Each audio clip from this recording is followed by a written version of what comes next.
Hare Krishna. Thank you very much for coming. So today we are studying from Bhagavad-Gita, 4th chapter. Chapter is entitled Transcendental Knowledge.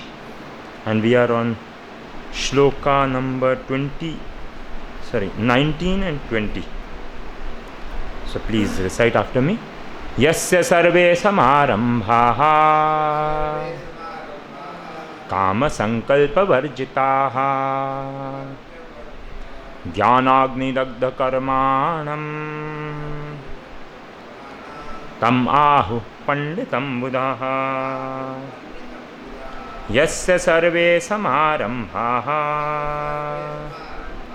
kama sankalpa varjitaha jnanagni dagdha karmanam tamahu panditam buddhaha. Yasya sarve samarambhaha kama sankalpa varjitaha jnanagni dagdha karmanam tamahu panditam buddhaha. Please recite. Yasya sarve samarambhaha kama sankalpa varjitaha jnanagni dagdha karmanam tamahu panditam buddhaha. Yasya sarve samarambhaha kama sankalpa varjitaha jnanagni dagdha karmanam tamahu panditam buddhaha. Mataji. Yasya sarve samarambhaha kama sankalpa varjitaha jnanagni dagdha karmanam tamahu panditam buddhaha. Word to word meaning, translation and purport by Srila Prabhupada. Srila Prabhupada ki jai. Yasya, one whose, sarve, all sorts of, samarambhaha, attempts, kama, based on desire for sense gratification, sankalpa, determination, varjitaha, are devoid of, jnana, of perfect knowledge, agni, by the fire, dagdha, burned, karmanam, whose work, tam, him, ahu, declare, panditam, learned, buddhaha, those who know. So before I start with translation and purport, I'll just small thing. While I was preparing for this class, a small thing came in my mind. I hope everyone has studied Nectar of Devotion. In Nectar of Devotion, there is a passage where Krishna, what kind of a gemstone Krishna is, that is related. Said that Krishna is like a gemstone. From wherever you see, he exhibits a different quality. If somebody is that means if somebody is a demon and he's envious of Krishna, then Krishna can, the same Krishna who is standing over there will look like a thunderbolt to him. And at the same time, if Yashoda Maiya or somebody is there who loves Krishna, then same Krishna, same personality, without changing a bit, he will, at the same time, this demon will feel afraid of him, and Yashoda Maiya will feel like he is so soft. So this is the quality of Krishna consciousness also, because Krishna consciousness and Bhagavad-Gita, Bhagavatam are non-different. They are exactly same. So it sometimes happens to me, I don't know whether it happens with you, that when we start studying Bhagavad-Gita, we feel Bhagavad-Gita is the best literature, better than Bhagavatam, Chaitanya Charitamrita. And then you go to Bhagavatam and you feel, hey, Bhagavatam is best. What is Bhagavad-Gita? Bhagavad-Gita is only Jnanam. Then you go to Chaitanya Charitamrita and you feel Chaitanya Charitamrita is nectar. And it keeps on happening. And in sections also, like you take first chapter of Bhagavad-Gita, it's so relishable. Then you go to 18th chapter, it's much better than first chapter. Then you go back to first chapter and you feel, no, there is something wrong. 18th chapter is not so nice. First chapter is so nice. So this happens with Bhagavatam, Chaitanya Charitamrita. And this sometimes is very bewildering. It's like person gets confused what to study. It's too bewildering. But this bewilderment is wanted. This is Yogmaya. This is not Mahamaya, this is Yogmaya bewilderment. So similarly, Krishna consciousness. So this shloka also, so many speakers can speak on this, and each shloka of Bhagavad Gita and each purport of Prabhupada can be studied from different angle of vision, according to one's realization, according to one's whatever one goes through in his life, he can see it in a different way. So it will be my humble attempt, since the class was Bhubaneswar Prabhu's. Bhubaneswar Prabhu asked me to give the class.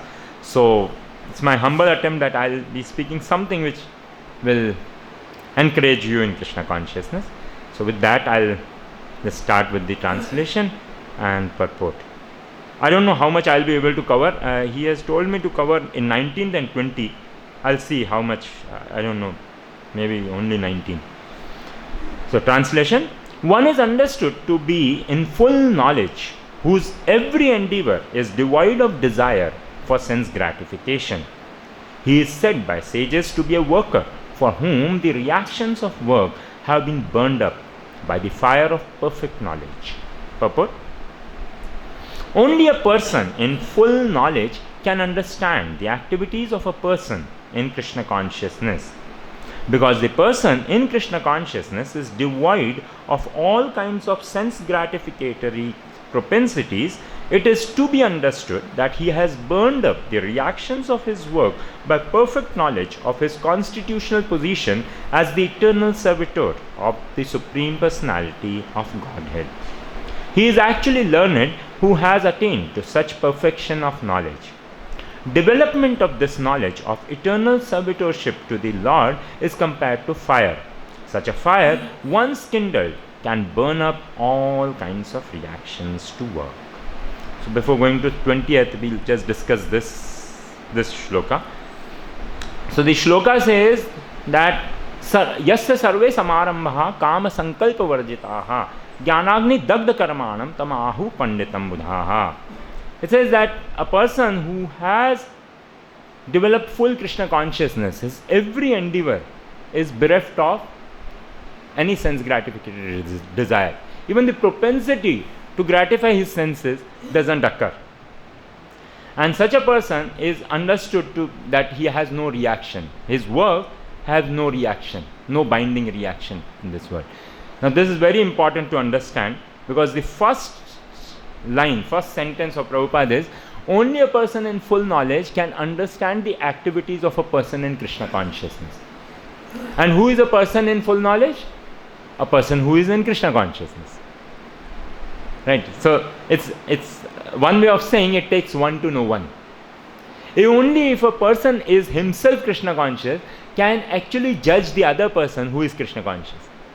Otherwise, the activities of a Krishna conscious person and the activities of a mundane person, a karmi, are one and the same. There is no difference.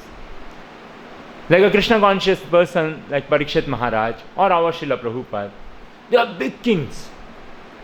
They are like worldly person. They do the same household activities.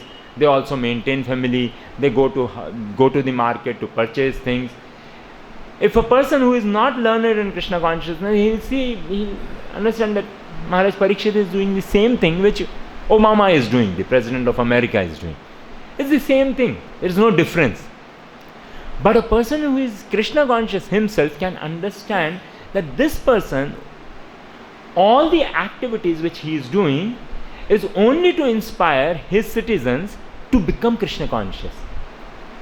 And now this is very typical of why Prabhupada named International Society for Krishna Consciousness. Prabhupada did not name this society as Society for Krishna Activities. Prabhupada named it Krishna Consciousness. Because the difference between a Krishna conscious person's activities and a karmi is only thought.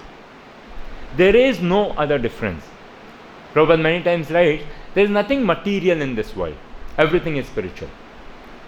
And can be understood by the 11th chapter of Bhagavad-Gita, where Krishna showed his Virat Roop, and he showed from his front side were coming all the so-called good qualities, which we think are good qualities in the mode of goodness. And from his back side were coming all the demoniac qualities. But we have read it so many times in Bhagavatam that Krishna's backside and Krishna's front side are one and the same. Like Maharaj Rishabdev, when he was passing stool and urine, that stool and urine was so fragrant, it was stool. But because it is God's stool, it's not actually stool. It was so fragrant that 80 miles radius, in the area of 80 miles of radius from his body, it was fragrant like agru. It was so like the sandalwood or agru. So it seems that a person who is Krishna conscious is doing the same thing, but because Krishna and Krishna consciousness and Krishna conscious person are one and the same, their activities don't have a binding effect.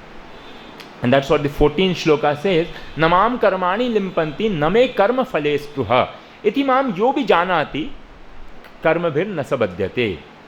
That a person who understands, Krishna says, a person who understands that no karma binds me, means Krishna, that person, just by knowing Krishna in that tattva, this is called tattvataha understanding, understanding Krishna in reality, that Krishna is not bound by any of his activities. He is not forced to appear in this world. He comes by his own free will. Just by knowing this and having complete conviction on this, such a person who has this conviction also becomes unbound. He also, whatever he does, he is not affected by the reaction. Now this is amazing thing in Krishna consciousness. That's what the next shloka will say. Prabhupada starts the purport of the next shloka with becoming free of material bondage. We all want to become free of the material bondage. We are constantly bugged by or tortured by this body. We feel like we want to do something, sometimes like we want to study the Shastras, and suddenly we start feeling hungry. Then we have to go and take prasad. And then after taking prasad we feel like sleeping. Then we feel sleepy and we go to sleep, but we don't want to sleep. So at every moment our body pulls us to do something which we don't want to do. Sometimes it becomes too abominable. People do so many nonsense things, like I'm talking about karmis, who do all kinds of sinful activity. Nobody wants to do sinful activities, but they are forced to do. So everyone wants to become free, and to become free is very easy. Just become fully Krishna conscious. And how to become fully Krishna conscious? That takes a little time. First of all, to become Krishna conscious is not in our hands. It is the gift from the Lord. We cannot become Krishna conscious. We cannot make our mind think in a certain way. Because as Krishna says, Bhumir apo analo vayu kham mano buddhire vacha, that this mind is Krishna's energy. Now to control Krishna's energy is not in the power of a jiva. Because mind is Krishna's energy, only Krishna can change it. And why our mind is behaving the way it is behaving right now, we cannot blame Krishna for that. It is behaving the way it is behaving because of our own practices. We have habituated ourselves to think in that way. We cannot blame Krishna that, Krishna, why you gave me such a mind? Krishna gave us best mind. But in time immemorial, we have been thinking nonsense, we have been doing nonsense, because of which mind thinks nonsense. That's what Bhagavatam says in the 5th canto. The mind is compared to an animal. Shukdev Goswami says, Oh Parikshit Maharaj, don't worry about this animal. Like in a house, we have a dog. And we chain the dog and we don't worry about the dog is going here, there. He can go only till the string is there. He cannot break this string and go. Similarly, our mind, we should not worry about where mind is going. We should just concentrate on doing things in Krishna consciousness, doing things for Krishna. We have to bring, there is a soul, and soul has a body, and we have a mind, and this is our material mind. Over a period of time of practicing Hare Krishna Mahamantra chanting especially, it's at least my experience, we start understanding this is my material mind speaking and this is my mind speaking. Our mind, the soul's mind, always has good things to think about, and this material mind goes into wrong directions. So we should not worry about where it is going. We should not go behind the mind. That's all. And that's what in the 5th canto Shukdev Goswami suggests, that let the mind do, material mind do whatever he wants to do. Don't worry about it. The animal may do whatever. You focus on Krishna consciousness. But now to focus on Krishna consciousness, we need mercy. That's what the second line says. Because the person in Krishna consciousness is devoid of all kinds of sense gratificatory propensities, it is to be understood that he has burned up the reactions of his work by perfect knowledge of his constitutional position as the eternal servitor of the Supreme Personality of Godhead. He is actually learned who has attained to such perfection of knowledge. Now this is what, he is actually learned. Vedaischa sarvai ahameva vedyo. That who is the most learned person? Ved means to know. So who has actually studied the Vedas? Who has understood Krishna. And to understand Krishna, we have to study Bhagavad-Gita. We have to study Bhagavad-Gita at the same time. What Bhagavatam teaches us, we have to pray to Krishna. There's a Sanskrit word again and again in Bhagavatam, it comes yachna. Prayers means yachna, to beg. It's not just to pray, but to plead to Krishna, that Krishna, please release me from this bondage. Please release me from this bondage. Because it cannot be done by our own self. We have to pray to Krishna again and again. And this is what is required, perseverance in practice. Bhaktisiddhanta Saraswati used to quote this many times. Pramanais tat sadacharai tad abhyasai nirantaram bodhayan atmanatmanam bhaktim api uttamam labhed. This is at the end of Brahma Samhita, this shloka comes. It says that 3 things a devotee has to do. Pramanais tad sadacharai and tad abhyasai nirantaram. Pramani means he has to study the Shastras, and according to Shastra Pramanam, according to the evidence, Pramanam means evidence from the Shastra, he has to mold his life. Pramana is tat sadachari. And according to that, he has to do sadacharan. He has to act in this world. He has to take a pledge that I am not going to do anything which is not given in the Shastra. That pledge a devotee has to, Prabhupada calls it stark determination. A devotee has to take that stark determination. If Shastras don't say it, I don't do it. Like we have that example of Bhaktisiddhanta Thakur, famous example. In childhood, he ate mango without offering. He was such a small child, maybe 4 or 5 years old. And Bhaktivinoda Thakur, as father, has to correct his son. Bhaktivinoda Thakur very mildly, he rebuked him. He said, what you have done? This is not offered to the Lord. If something is not offered to the Lord, then we are thief. And from that day on, Prabhupada says, my Guru Maharaj never ate mango. Many times we disciples offered him mango, but he said, he always remembered that I am an offender. He used to say, I am an offender, I cannot eat mango. That is stark determination, that if Shastras don't say something, I don't do it. And it is for our own benefit actually. We may feel burdened that, come on, only Shastras, if they say, I'll be doing it, but it's for our own benefit. Why? Because yaha shastra vidim utsrujya vartate kamkarataha na sasiddhim avapnoti na sukham na param gatim. That if it is not recommended in the Shastra, then, and if we do it, then we neither get happiness in this world nor in the next world. So if we want to get happiness, we have to follow the Shastra. There is no way out. Now we may say it is a torture. It is a torture. It's an axiomatic truth.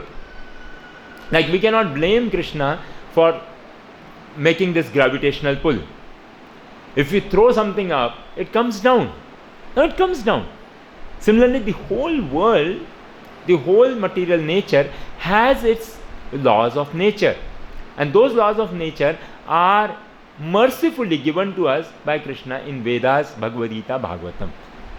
And we have to follow those laws of nature to become happy in this world. Just like Prabhupada gives that example of, in America we drive, there is right hand side driving, and in India left hand side driving. So government has made this law and order that India is left hand side driving is only for our own benefit. If there is no law, like in India, many places we find, in UP we find that there is no signal and there is no law. Anybody can drive anywhere. There is no one way. Even if one way is declared, people can drive in on the opposite side. There is no problem. But then people get into accidents, and it's such a bad atmosphere, and so much anxiety is there. But if the laws are fixed and government makes laws and we follow them, then it's a disciplined life which saves us from lot of anxiety. So similarly, Krishna has made this world, the whole universe, the whole creation with some laws, and if we know that, then it will be disciplined life, and discipline makes us happy.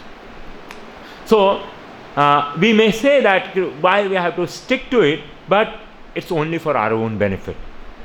So here at the end of this purport, Prabhupada writes, development of this knowledge of eternal servitorship to the Lord is compared to fire. Such a fire, once kindled, can burn up all kinds of reactions to work. Now this is, before this we had read that a person who is Krishna conscious can be judged or can be understood only by a person, another person who is Krishna conscious. Similarly, this thing is related with that. That's why the same purport, that this becoming Krishna conscious is a conscious activity rather than limbic services. Whatever we do by our hands and feet should be making us Krishna conscious. Now this is, I don't know how much I'll be able to explain this. See, sometimes we are just into activities, and we forget the purpose of what we are doing. Okay, a very nice example has struck long time back in the beginning of starting with Krishna consciousness. This example I had heard. 3 masons are there. You might have heard this. 3 masons are working on some construction, and a stranger comes and he asks the first mason, "What you are doing?" He says, "My mistri, my contractor has told me to put bricks over bricks." So he's just putting bricks, one brick over another brick. That's all. He knows that much only. Then he goes to the second mason. He asks, "What you are doing?"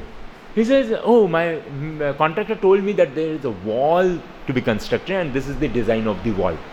So he was constructing that wall. Okay. Then he went to the third. And third person said, "Oh, the contractor told me there is a big plan of a Vishnu temple. Vishnu temple is coming up, and in that there is a wall, and I am working on that wall." Now this devotee, when he presented, he asked us, which of the 3 persons, which of the 3 masons will be having more enthusiasm to work? Third one. Why? Because he knows the goal. He knows the final goal. And the final goal really interests him. He is not a demon. Of course, taken for granted that all 3 are not demons. They are devotees. But first person doesn't know anything. Second person knows a wall is being constructed, so he'll be more enthusiastic to finish that wall. And third person who knows the Vishnu temple is being constructed, so he'll be very, very enthusiastic. So same thing applies to our Krishna consciousness. When we are doing some activity, what we are going to achieve, we are not knowing that, then we lose our enthusiasm over a period of time. And that's what we see in so many devotees. They start with Krishna consciousness, they start with chanting very enthusiastically, but over a period of time, the enthusiasm dwindles and it becomes very pale. Krishna consciousness is not interesting. Why? Because the goal is not again and again focused on. And that's why when we study Bhagavad-Gita, Bhagavatam, we are again and again, especially with Prabhupada's purports, we are again and again given the sight of the goal. And that's what the next shloka, Prabhupada gives that sight of what freedom we are going to achieve. But before that, we finish up off with this. So, becoming Krishna conscious means always remembering the goal and working toward that goal. From the beginning of the day till the end of the day, we should try to see, have I become more conscious of Krishna than when I started my activities, when I got up from the bed, or I have become less, or I have remained at the same place. If not at the end of the day, at least after a month, we should recollect. Or at least, say, we have passed 1 year, 2 years.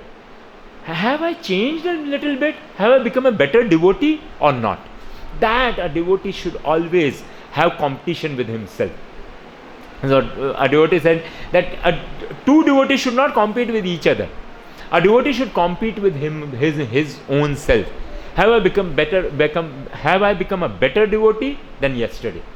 That is a competition, and that's what is required to advance in Krishna consciousness. That can be done only by introspective sage, one who introspects, one who thinks, where am I in Krishna consciousness?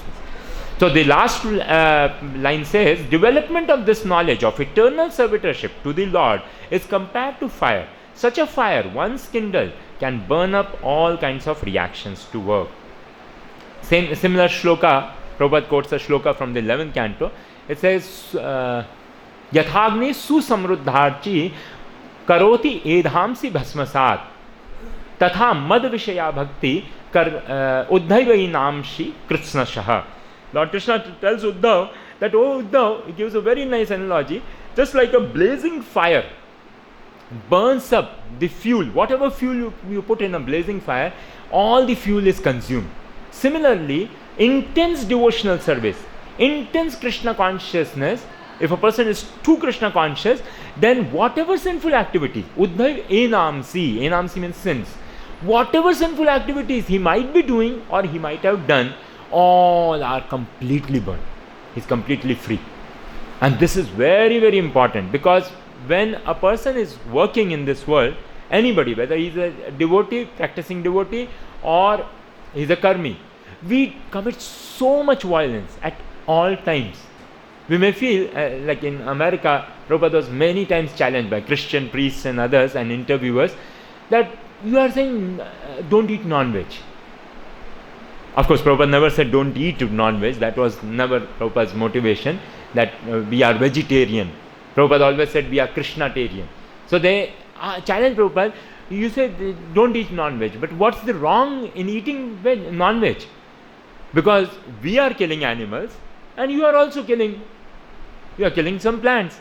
And that's why Prabhupada said that we are not killing anybody, we are not harming anybody whimsically. Doing it whimsically is harmful. That binds us in Janma Mrityu Jara Vyadhi, in birth, old age, disease and death. So they asked, what is whimsical and what is not whimsical? Prabhupada said that Shastras, if they recommend, like your Shastra, Bible is there, if Bible recommends you to eat something, you can eat. Similarly, our Shastra, Bhagavad-Gita, recommends Patram Pushpam Phalam Toyam. Krishna says, Krishna has ordered us that you can offer these 4 things, means vegetarian diet, to me, and what I do, I take away all sins from that. And then when you eat that, you are not incurring sin. But while cooking, while walking, we are committing sins. When we are walking, okay, when we are offering to the Lord, that is okay. We are eating prasadam only. But when we are walking, we are killing so many germs. When we are speaking, so many germs are being killed, because the whole atmosphere is filled with germs. That how to save ourselves from that. And that's what that shloka says. If we are intensely Krishna conscious, if we are constantly thinking about Krishna, then all our sins will be eradicated. We won't get bondage. Rather, what will happen by our killing these germs is that they will get liberation. Like in Mahabharata, it's said in the third canto, it says, Tathaiva channe narloka veera ya have Krishna mukhara vindam netrai pibantyo nayana bhiramam Parthastra putaha paramapurasya. Beautiful shloka. That what happened in Mahabharata. Arjun was committing so much violence. Arjun had committed so much sin. Actually, if we see it from a neutral point of view, then Arjun had committed so much sin. He had killed Mahabhagavat, Bhishma Pitama. And what kind of killing? He had brutally killed Bhishma Pitama. It said that not even a centimeter or not even a millimeter of gap was there between two arrows. My goodness, such a torture. Such a torture. He had killed Dronacharya. And who are they? They are Mahabhagavat, not just Mahabhagavat, they are his own relatives and they are elder. And he was killing. So he was committing so much sin. But the shloka says, Tathaiva channe narloka veera ya ahave Krishna mukharvindam. That those who were killed on the battlefield, even if they were sinful, Krishna mukharvindam, but they were seeing, while they were dying, they were seeing the beautiful lotus face of Lord Krishna, and they were being killed, pierced by the arrow of Parthastra putaha. When Parth, the astra, the weapon of Partha, the arrows were piercing the body, what was happening with sinful people? There were many sinful people present. Bhishma Pitama was not sinful, but others were sinful people. When his arrow was piercing, there was intense pain. And that because of that pain, all their sinful activities or the reactions to sinful activities were nullified. And when they saw Krishna's beautiful lotus face, they got liberation. So Krishna and Arjun, because they were on the battlefield and Arjun was killing, and Arjun is as good as Krishna, and because Krishna is doing anything, Krishna is glorifying somebody, is praising somebody, is embracing somebody or killing somebody, is one and the same. Whatever Krishna does. Rather, devotees want to be chastised by Krishna. Like we see in Chaitanya Charitamrita, Advaita Acharya. In Chaitanya Leela, we see Advaita Acharya was always being glorified by Chaitanya Mahaprabhu. But then he had this feeling in his heart that Chaitanya Mahaprabhu chastises so many of his devotees, but he has never chastised me. And then he made that drama of becoming a Mayavadi and giving big lectures on Mayavad. And then Chaitanya Mahaprabhu became angry. He came and beat him. And when Chaitanya Mahaprabhu was beating him, Advaita Acharya Prabhu was laughing. And he said, "Thank you, Mahaprabhu. Now this is the fulfillment of my wish." Because Krishna, whatever he does, it's actually very nice to be chastised by our superiors. And especially Krishna or his pure devotees. Whatever they do with us, it's all good for the soul. So that's what Arjun, when he killed, they got liberation. Similarly, if we are fully Krishna conscious, if we are fully Krishna conscious, whatever germs are being killed by us, it will be for their good. Whatever we do, it will be good for others. Like in Prabhupada Leela also, there is a very nice pastor, maybe in New York or Los Angeles, there used to be a cat. And she used to every day come in the temple, and she would, Prabhupada would be giving class, or after Guru Puja, Prabhupada's lotus feet will be washed, and that cat will come and lick his lotus feet. So Prabhupada stayed in that temple for a week or so, and then last day Prabhupada was leaving. And when Prabhupada was leaving, this cat came last day, licked the lotus feet of Prabhupada, went out and gave up her body. So this is the benefit of becoming Krishna conscious. If one is fully Krishna conscious, even a cat gets liberation. So by becoming Krishna conscious, it's so amazing. Krishna consciousness is so amazing that we can not only benefit ourselves, we can benefit the whole world. And whatever we do, whether sinful activity or pious activity, it is all good for everyone. So I don't think I have time to go to the next shloka. So here I'll finish. If you have any queries, any questions, clarification or chastisement to be given to me.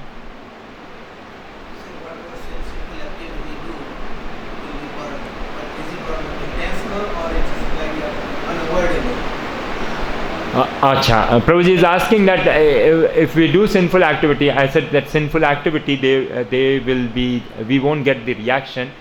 Prabhuji, I was asking that, is it about, are you talking about intentional sinful activity or unintentional? Of course, I'm talking about unavoidable.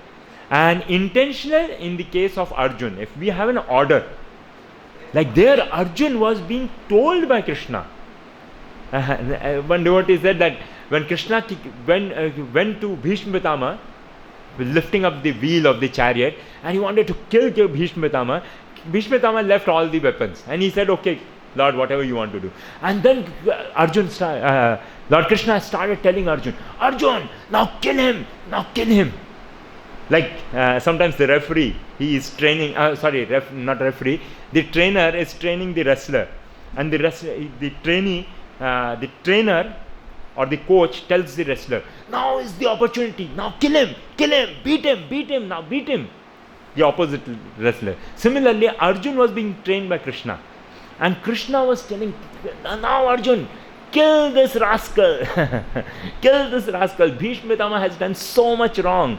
He did not save Draupadi from being stripped naked. He did not save Abhimanyu. Now kill him. So on the order of Krishna, because he was doing it, there was no problem. And the example is, Prabhupada gives the example of killing in a war. A soldier may kill in a war so many people, and he'll be awarded at home when he comes back. But same soldier, if he comes back home at peacetime and he kills one person, he'll be hanged. Now he'll say, come on, I was killing in the war so many people and nobody hanged me. Rather, I was given Paramveer Chakra and this gold medal and that gold medal, and now I'm killing one person and you're hanging me. So it's, of course, a devotee, in the 11th canto it said that a devotee by nature doesn't do any sinful activity. Amazing shloka. It says, a devotee is like a small child. I think Chamas Muni says this. A devotee is like a small child. A small child, by default, he doesn't ask for tea. By default, he asks for milk or something. Right? And as he grows up, then bad association, then he asks for beer, tea, and this and that. Similarly, as a pure devotee, by default, his mind runs toward pious activities only. Not even a thought of sinful activity comes in his mind. Not even a passing thought, by default. And when Krishna himself comes, and this is what is, so many times I feel that Krishna, what bewilderment Krishna had put Arjun into. Arjun is a pure devotee. By default, he doesn't want to commit any violence. And Krishna is coming here and asking him to kill his own relatives. And those relatives who actually fondled him in their lap. Bhishma Pitama Arjun was so dear to Bhishma Pitama. Now that kind of dilemma we are never put into. And Bhishma Pitama and Arjun was put into that dilemma. But if Krishna orders us to do something, or his pure representative orders us, then we can do. Otherwise, a devotee doesn't do any sinful activity by default. Anything else? Okay, so we'll stop here. Srila Prabhupada ki jai. Srimad Bhagavad-Gita ki jai.